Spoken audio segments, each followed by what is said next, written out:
오늘은 십자가의 능력에 대하여 함께 살펴보겠습니다. 잠깐만 여기에 제가 레코딩을 하겠습니다. Recording in progress.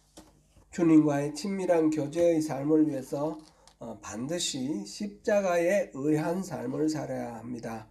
그리고 십자가에 의한 삶의 핵심적인 부분은 오직 십자가 공로를 믿음으로 의지하는 그런 삶입니다. 매 순간 오직 십자가의 의를 의지하여 사는 것입니다. 이 십자가의 복음에는 놀라운 능력이 있습니다. 그 놀라운 능력을 오늘날 우리 삶 속에서 경험하는 길은 십자가 위에서 주님께서 하신 일, 그 이루신 승리를 우리가 성령의 조명으로 깨닫고 그 믿음 위에 사는 것입니다. 즉 세 가지가 있습니다. 먼저 십자가 위에서 주님이 이미 이루신 일, 두 번째로는 그것을 성령의 조명으로 깨닫는 것, 세 번째로는 그것을 믿음으로 그 위에 서는 것, 이렇게 말할 수가 있겠습니다. 오늘은 그 중에서 십자가에서 이미 이루신, 주님께서 이미 이루신 것, 그것에 대해서 함께 살펴보겠습니다. 먼저 십자가 위에서 우리의 옛사람이 주님과 함께 십자가에서 죽었습니다. 오늘날 우리가 신앙생활을 하면서 많이 갈등하고 부딪히는 문제는 우리가 타락한 본성을 죽이고 새로운 사람으로 믿음으로 변화된 새로운 사람으로 살아야 되겠다.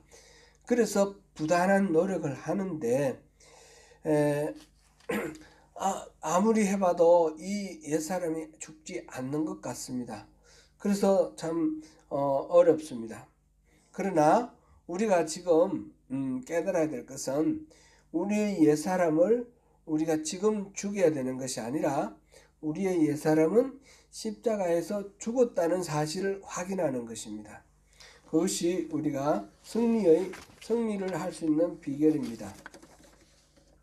말하자면 결론적으로 단순하게 말하자면 사탄은 이미 예수님이 십자가에서 죽으시고 부활하실 때에 사탄은 예수님의 공격을 받아서 허리가 부러졌습니다.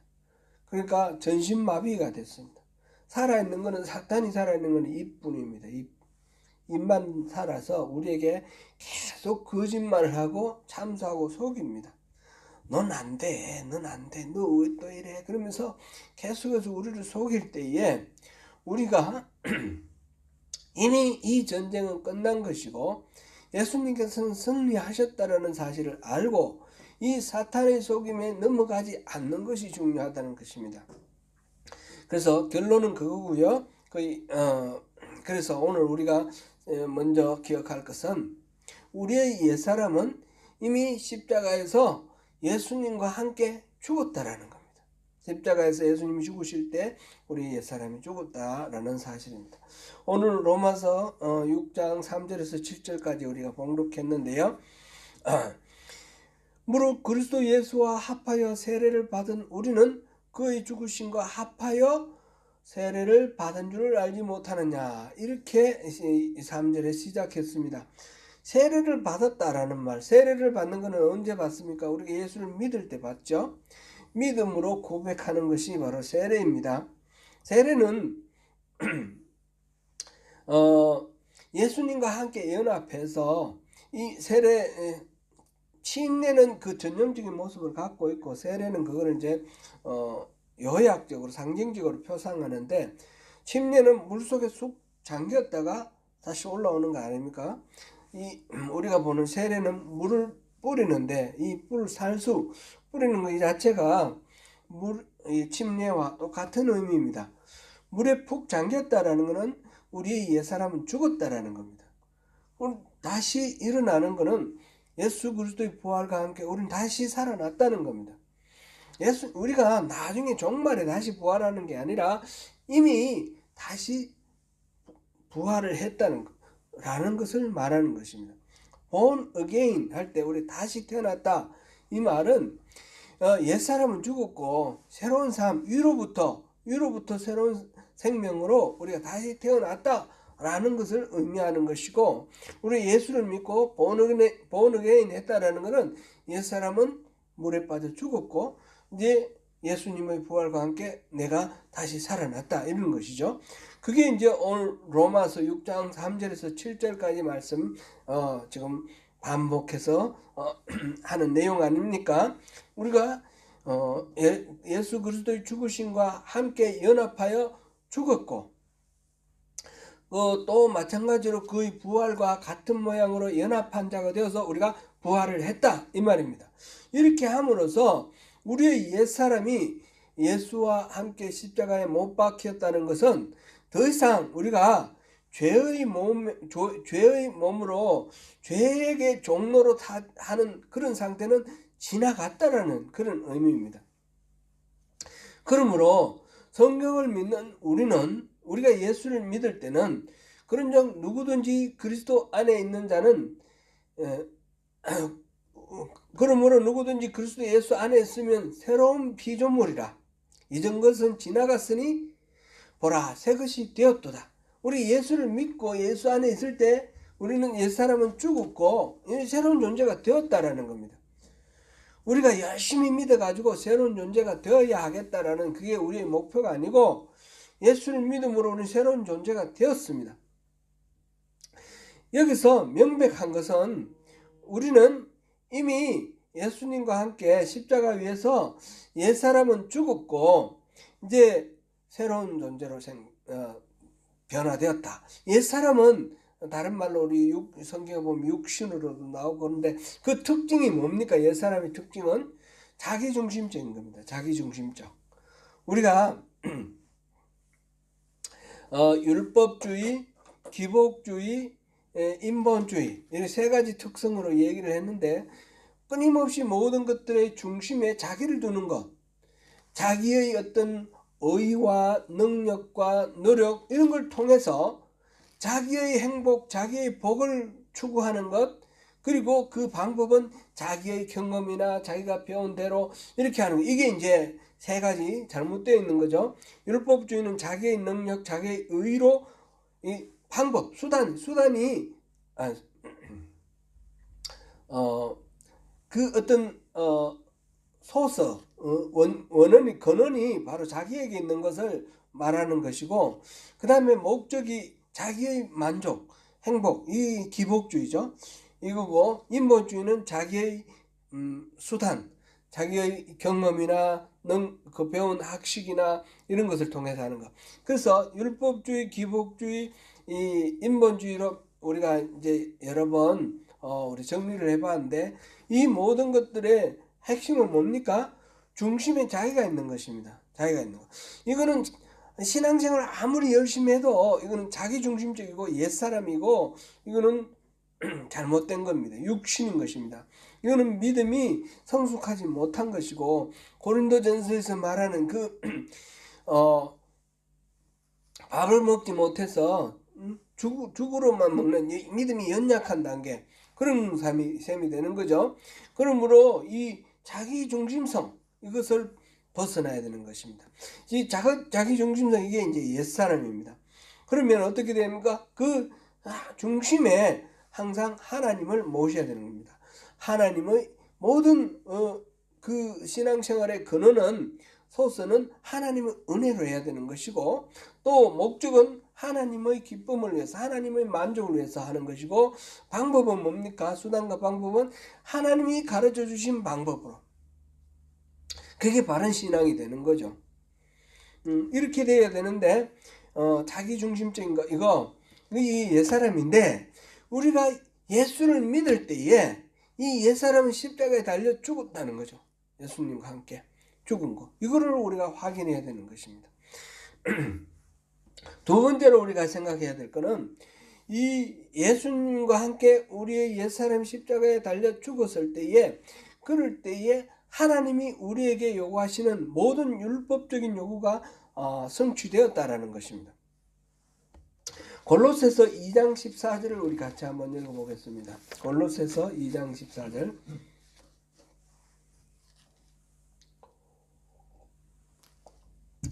우리를 거스르고 불리하게 하는 법조문으로 쓴 정서를 지우시고 제하여 버리사 십자가에 못 박으시고, 우리를 거스르고 불리하게 하는 법조문으로 쓴 정서, 이게 이제 우리를 법정에서 우리에게 내리는 유죄 선고문입니다. 유죄 선고문. 유죄 선고. 여기서 그런 거는 우리를 거스르고 불리하게 만드는 거죠. 우리가 지은 모든 죄와 우리가 범한 모든 율법에 대한 목록, 율법을 우리가 뭘 어겼는지, 우리가 무슨 죄를 지었는지, 이걸 전부 적어 놓은 것이 바로 여기서 법조문으로 쓴 정서라는 말로 이렇게 표현되어 있습니다. 어려서부터 우리가 생각나고 생각으로나 행동으로나 말로나 뭐 어떤 형태로든지 우리가 지은 모든 죄, 이런 것들을 다 이렇게 기록해 놓은 것이라 이렇게 생각하면 되겠습니다. 그런데 성경은 예수님께서 십자가에서 못 박히실 때 하나님께서 그 종이 정서, 법조문을 쓴 정서도 같이 못 박아 버리셨다, 이렇게 말하고 있는 것입니다. 그 제하여 버리사 십자가에 못 박으시고, 이렇게 표현되어 있죠. 그렇게 되어 있습니다. 우리가 그동안 지은 생각나는 모든 죄와 모든 율법을 어긴 것들을 한번 기록해 보시면 좋겠습니다. 제가 이런 무슨 은혜 받는 집회나 이런 데서 그런 한 경험도 기억도 있고, 또 제가 이제 중고등부 교사할 때 우리 학생들하고 그렇게 했던 기억도 납니다. 생각나는 대로 자기의 죄와 모든 허물들을 다 적어라. 그래 다 적어가지고 그것을 물론 다른 사람한테 보여주는 게 아니라 혼자만 쓰는 거죠.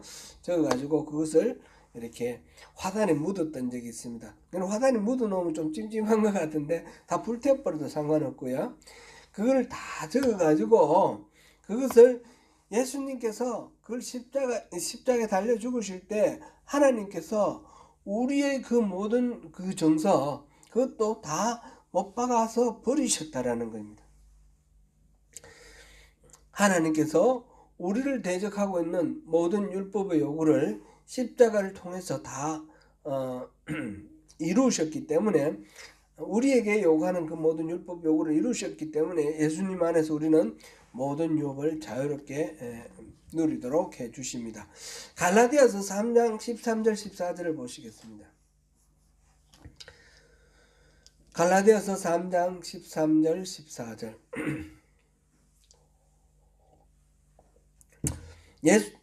같이 읽습니다. 그리스도께서 우리를 위하여 저주를 받은 바 되사 율법의 저주에서 우리를 속량하셨으니 기록된 바 나무에 달린 자마다 저주 아래 있는 자라 하였음이라.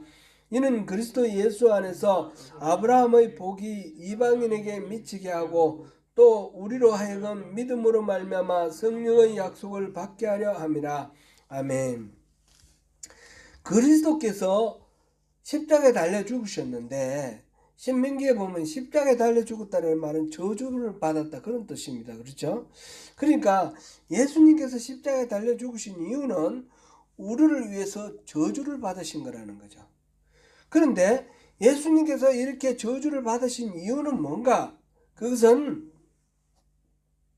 그리스도 안에서 우리가 아브라함의 복을 누릴 수 있도록, 우리 말하는 이스라엘 사람들의 입장에서는 이방인이잖아요. 이방인인 우리에게 아브라함의 복을 누릴 수 있도록 하기 위해서 예수님께서 십자가에서 달려 죽으심으로 저주를 받으셨다. 그런데 그 아브라함의 복, 그거는 뭐로 또 표현되어 있냐면 믿음으로 말미암아 성령의 약속을 받게 했다, 그렇게 됐습니다. 그러니까 예수님께서 우리를 위해서 저주를 받으시고 그렇게 함으로써 우리는 그 모든 율법의 저주를 속량하게 되다, 속하게 되었습니다. 그래서 약속의 성령을 받을 수 있게 되었습니다. 이 약속의 성령이라는 것은 우리가 지난주 계속해서 봤듯이 갈라디아서 3장 1절에서 5절 사이, 우리가 처음 성령을 받을 때 믿음으로냐 들음으로냐 그랬습니다. 그죠? 그러니까 예수를 믿을 때 성령님이 우리 안에 들어오시는, 내주하시는 그런 성령님, 그리고 계속해서 우리가 성령을 받는 것은 믿음으로냐 들음으로냐 그랬는데, 계속해서 한 번 받고 끝나는 게 아니라 계속해서 매일매일 이렇게 시시각각으로 성령을 새롭게 받는 거죠. 그런 거. 그러니까 갈라디아서 3장 13절 14절에서 우리에게 약속된, 예수님께서 십자가에서 저주받으심으로써 우리에게 주시는 그 성령의 역사는 바로 매일매일 순간순간 계속해서 채워지는 그런 성령의 역사를 가리킵니다. 그렇게 우리에게 성령 주시려고 그렇게 하셨다. 십자가에서 죽으셨다라는 것입니다. 율법의 요구, 율법 이걸 해야 된다, 저거 해야 된다. 우리가 그걸 다 할 수가 없지 않습니까? 할 수 없는 것들에 대해서 우리는 그 율법을 지키지 못하는 데 대한 대가, 특별히 우리는 이방인으로서 율법부터 잘 모르고, 유대인들은 아니까 뭐 이렇게 알아서 지킨다 치지만 우리는 몰라서 못 지키는, 그래서 율법 때문에 우리가 저주를 받아야 되는데, 그런데 예수님께서 십자가에서 그 저주를 받으시면서 우리가 받을 저주를 다 걷어가시고 우리에게 오히려 새로운 것, 성령을 주시기에 이렇게 되었다라는 것입니다. 세 번째로 우리가 또 생각해 볼 거는, 그러므로 우리의 모든 죄가 용서받았다라는 것입니다. 죄가 용서받았다는 것입니다. 고린도후서 5장 21절 보시겠습니다. 고린도후서 5장 21절 같이 읽습니다. 하나님의 죄를 알지도 못하신 이를 우리를 대신하여 죄로 삼으신 것은 우리로 하여금 그 안에서 하나님의 의가 되게 하려 하심이라. 예수님은 한 번도 죄를 지은 적이 없습니다. 예수님은 죄가 없으신 분입니다. 그런데 하나님은 예수님을 죄로 삼으셨습니다. 단지 우리의 죄를 대신 짊어질 뿐만 아니라 죄가 되셨습니다. 우리의 모든 죄를 끌어서 자신으로 화해서 죄가 되셨습니다. 이거는 예수님께서 십자가에서 나의 하나님 어찌하여 나를 버리셨나이까 라고 하는 이 말의 의미를 한번 생각해 볼 필요가 있습니다. 우리 요한복음을 보면 예수님께서 하나님에 대해서 하나님이라고 부르지 않아요. 항상 아버지라고 불러요. 항상 아버지라고 불렀는데 마지막에 여기 이 십자가에서는 나의 아버지 이렇게 부르지 않고 나의 하나님 이렇게 불렀단 말이죠. 하나님이라고 부르는 것과 아버지라고 부르는 것은 우리 어감으로 금방 차이가 느껴지죠. 하나님은 조금 더 거리가 멀죠. 이렇게 어미롭고 우리가 그 앞에 두려워 떨 수밖에 없는 존재, 어미로우신 분. 아버지는 더욱 친밀한 존재, 이런 거죠. 왜 나의 아버지라고 못하고 나의 하나님 어찌하여 나를 버리셨나이까 이렇게 호소를 하는데 왜 그렇습니까? 예수님께서 자신이 완전 죄가 되신 겁니다. 그럼 하나님은 죄를 보지를 못하십니다. 죄와 하나님하고는, 하나님의 근본적인 속성이 죄에 대해서는 외면하시고 버리시는 거죠. 하나님 빛과 어둠이 같이 공존할 수 없는 것처럼 하나님 앞에 이 어둠은 있을 수가 없는 거죠. 죄는 있을 수 없죠. 그러니까 하나님이 외면하신 거죠. 하나님이 외면하신 그 죄에 대한 외면을 가장 극적으로 이렇게 표현한 것이 나의 하나님 어찌하여 나를 버리셨나이까 이렇게 표현한 것입니다. 하나님께서 죄가 된 예수님으로부터 고개를 돌리셨기 때문에 그렇게 하셨고, 그렇게 하신 이유는 뭔가? 그렇게 하심으로써 우리의 죄를 다 끌어모아서 우리의 죄 자체를 예수님으로 이렇게 십자가에서 심판받으시는 예수님으로 해서 죽으시게 하심으로 우리가 의가 되게, 우리 안에 있는 모든 죄가 이제 제거되면서 우리가 의가 되게 그렇게 하기 위해서 있습니다. 이렇게 하나님께서 예수님을 죄로 삼으시면 그분을 통해 우리가 의로 여겨지기 위해서입니다. 성경에서 말하는 이 의란 법적 용어입니다. 말하자면 유죄냐 무죄냐 이렇게 말하는 그런 표현입니다.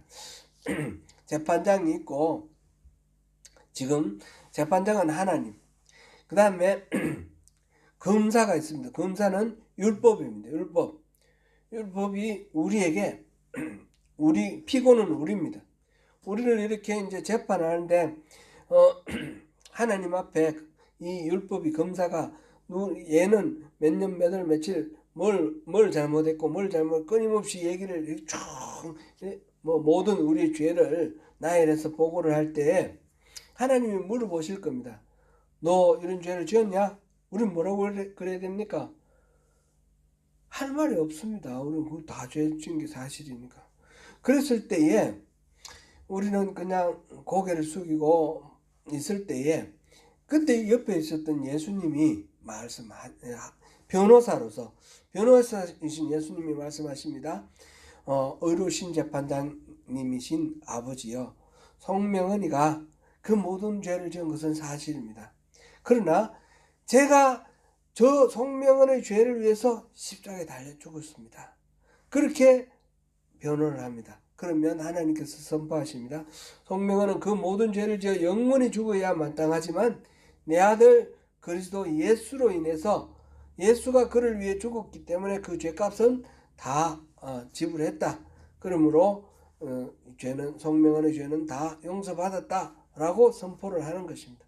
이게 바로 성경에서 말하는 의입니다. 네 번째, 하나님과 우리와의 관계를 화목하게 하셨습니다. 우리의 죄를 용서해 주시면서 우리는 다시 하나님하고 화목해지게 되었습니다. 하나님 창조하실 때부터 우리를 왜 창조를 하셨는가 생각해 보면 우리를 사랑하시기 위해서 창조하셨습니다. 우리가 자녀 낳을 때 나를 닮은 존재 사랑하고 싶은 마음으로 자녀를 낳는데 그런 자녀와의 부모와 자녀 사이의 친밀한 교제, 그것과는 비교도 할 수 없는 하나님의 놀라우신 사랑으로 우리가 이 세상에 창조되었는데, 그런데 아담과 하와가 사탄을 꾀임에 넘어가 타락하게 됨으로써 하나님과 인간의 사랑의 관계는 깨어졌습니다. 이게 그래서 그 파라다이스에서 쫓겨났죠. 쫓겨난 그런 상태. 그래 하나님의 임재로부터 이제 멀어진 상태. 그런 하나님과 그래서 원수가 된 그런 상태였는데 십자가에서 이 죄를 해결해 주심으로 하나님과 우리의 관계가 다시 회복하게 되었다라는 것이죠. 로마서 5장 10절 말씀 우리 한번 보시겠습니다. 로마서 5장 10절 말씀. 이런 화목에 대한 말씀 한 세 군데 한번 찾아보겠습니다. 로마서 5장 10절.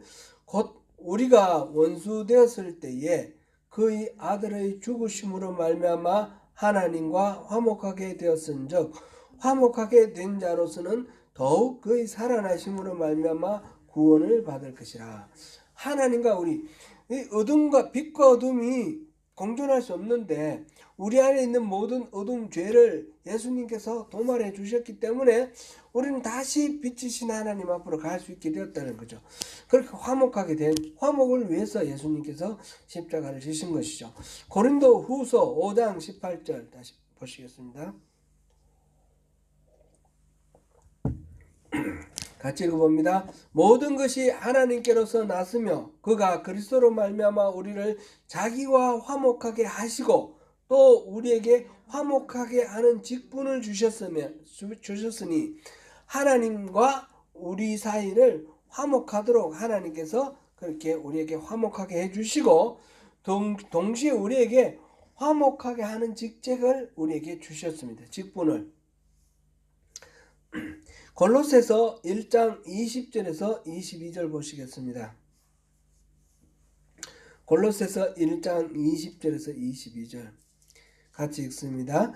그의 십자가의 피로 화평을 이루사 만물 곧 땅에 있는 것들이나 하늘에 있는 것들이 그로 말미암아 자기와 화목하게 되기를 기뻐하심이라.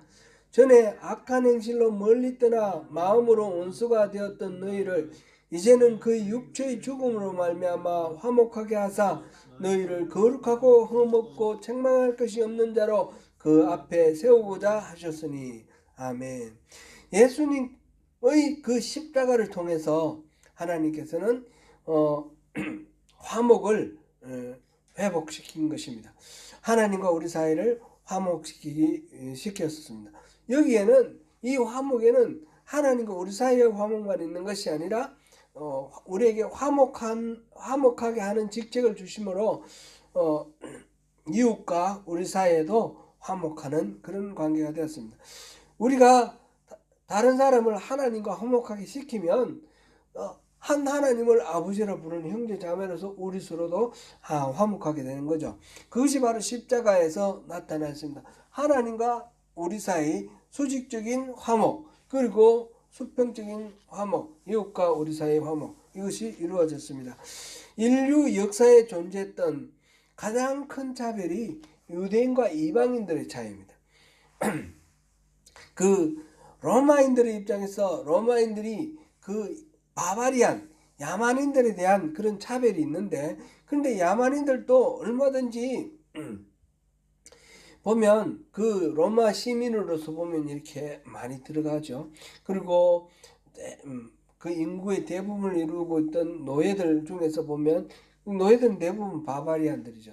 바바리안들 그 중에서 양자도 삼고 뭐 이런 식으로 이렇게 벽이 상대적으로 보면 상당히 얕다 그럴까요? 약합니다. 이방인과 유대인 사이의 벽은 이거는 범접할 수 없는 그런 벽입니다. 같이 밥도 먹지 않고요. 그런 가장 이 유대인들의 선민의식이 있어가지고 이방인들에 대한 차별이 컸는데, 이 벽을 깨뜨린 것이 바로 예수님의 십자가라는 거죠. 에베소서 2장 12절에서 18절 우리 한번 읽어보겠습니다. 에베소서 2장 12절에서 18절. 그때에 너희는 그리스도 밖에 있었고 이스라엘 나라 밖의 사람이라 약속의 언약에 대하여는 외인이요 세상에서 소망이 없고 하나님도 없는 자이더니 이제는 전에 멀리 있던 너희가 그리스도 예수 안에서 그리스도의 피로 가까워졌느니라. 그는 우리의 화평이신지라 둘로 하나를 만드사 원수된 것 곧 중간에 막힌 담을 자기 육체로 허시고 법조문으로 된 계명의 율법을 폐하셨으니 이는 이 둘로 자기 안에서 한 세 사람을 지어 화평하게 하시고 또 십자가로 이 둘을 한 몸으로 하나님과 화목하게 하려 하심이라. 원수된 것을 십자가로 소멸하시고 또 오셔서 먼 데 있는 너희에게 평안을 전하시고 가까운 데 있는 자들에게 평안을 전하셨으니 이는 그로 말미암아 우리 둘이 한 성령 안에서 아버지께 나아감을 얻게 하려 하심이라. 예수님의 십자가는 하나님과 우리 사이에 화목을 이루었을 뿐만 아니라 이 대표적인 이방인과 유대인 사이에 그 벽을 무너뜨리고 화목하게 되어서 하나로 만든 것처럼 모든 우리 하나님 아래에 있는 우리 인류들이 서로 화목할 수 있도록 그 벽을 허물고 그 길을 닦아 놓으신 것이 바로 십자가라는 것이죠. 네 번째가 바로 하나님과 우리 관계를 화목하게 하셨다라는 것이고, 다섯 번째, 우리는 하나님의 자녀가 되었다. 하나님은 그리스도의 십자가로 말미암아 우리를 자녀로 삼으셨다라는 것입니다. 단순히 화목해서 화해하는 정도가 아니라 아예 자녀로 삼으셨다라는 것입니다. 갈라디아서 4장 4절에서 7절 읽어보겠습니다. 갈라디아서 4장 4절에서 7절입니다. 시작. 때가 참에 하나님이 그 아들을 보내사 여자에게서 나게 하시고 율법 아래에 나게 하신 것은 율법 아래에 있는 자들을 속량하시고 우리로 아들의 명분을 얻게 하려 하심이라. 너희가 아들이므로 하나님의 그 아들의 영을 우리 마음 가운데 보내사 아빠 아버지라 부르게 하셨느니라. 그러므로 내가 이후로는 종이 아니요 아들이니 아들이면 하나님으로 말미암아 유업을 받을 자니라. 아멘. 하나님은 우리와 화목하게 십자가로 인해서 예수 그리스도 십자가로서 화목하게 되는데 끝나지 아니하시고 우리를 하나님의 자녀로 그렇게 삼으셨습니다. 왜 예수님께서 여자에게서 낳고 율법 아래 낳느냐? 그것은 이 율법 아래 있는 모든 인류들을 속량하셔서 이제 하나님의 아들로 하나님의 자녀로 이렇게 삼고자, 원래 하나님께서 인간을 만드실 때에 그렇게 친밀한 교제 가운데 아들 딸로 그렇게 살기를 원하셨는데 이 타락으로 인해서 깨어진 이 관계, 이거를 회복시키기 위해서 십자가를 지게 죄 가운데 여자로 태어나게 하시고 율법 아래에 태어나게 하시고 이 모든 죄를 십자가로 이렇게 회복하게 하셨다는 것이죠. 사하게 하셨다는 것입니다. 하나님은 예수의 십자가를 통해서 우리를 하나님의 자녀로 삼으셨습니다. 그래서 그리고 우리에게 여기 보니까 너희가 아들이므로 하나님이 그 아들의 영을 우리 마음 가운데 보내사 아빠 아버지로 부르게 했다. 우리 안에 성령을 보내주셨습니다. 아들의 영, 성령을 보내주셔서 하나님을 그저 이 우주 만물을 만드신 어미로우신 하나님으로만 보는 것이 아니라 나에게 생명을 주시고 나의 모든 것들을 지켜보시며 보살피시고 아끼시는 사랑하시는 아버지라는 것을 알고 그 아버지라고 부르게 되었다는 것이죠. 그래서 우리는 하나님을 아버지, 하늘에 계신 우리 아버지요, 하나님 아버지 이렇게 친근하게 아빠라고 부릅니다. 하나님은 우리를 자녀 삼으셨기 때문에 우리에게 그냥 말로만 그냥 아버지 이렇게 부르게 하는 것으로 끝나는 것이 아니라 우리 부모가 자식에게 베풀어 주듯이 그 유업을 이렇게 물려주시는 겁니다. 하나님이 우리에게 주시는 유업은 어떤 것이 있습니까? 이건 여러 가지 있지만 그 중에 일부만 얘기를 해보면 하나님께서는 먼저 자녀의 기도를 들으십니다. 자녀가 기도하면 그걸 다 이렇게 응답해 주시는, 기도에 응답해 주시는. 마태복음 7장 7절에서 11절 보면 구하라 그러면 너에게 주실 것이요 이렇게 기도를 들으시겠다라는 약속의 말씀을 두십니다. 그 다음에 필요를 채우십니다. 이거는 기도를 들으시는 것과 같을 수도 있고 다를 수도 있고, 이거는 기도를 안 하더라도 채워주시는 겁니다. 필요를 채워주십니다. 무엇을 먹을까 무엇을 입을까 염려하지 말라 했습니다. 하나님이 다 채워주십니다. 그 마태복음 6장 25절에서 33절 말씀이고요. 그리고 우리를 치유해 주십니다. 우리를 치유해 주시고 그 다음에 우리를 또 연단하십니다. 히브리서 12장 5절에서 13절 보면 징계라는 단어로 이렇게 표현되어 있는데 영어로는 디시플린이라고 되어 있죠. 이거는 훈련시킨다 그런 뜻이죠. 연단한다, 훈련시킨다.